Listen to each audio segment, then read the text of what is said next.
De veras que nuestras autoridades nomás no dan una.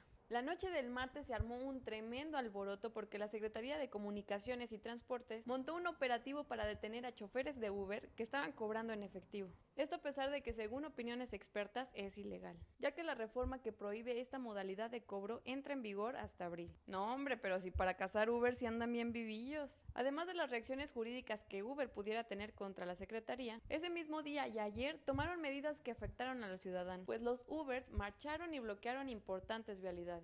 Por su parte, los taxistas dijeron que ya no iban a atacar más a Uber.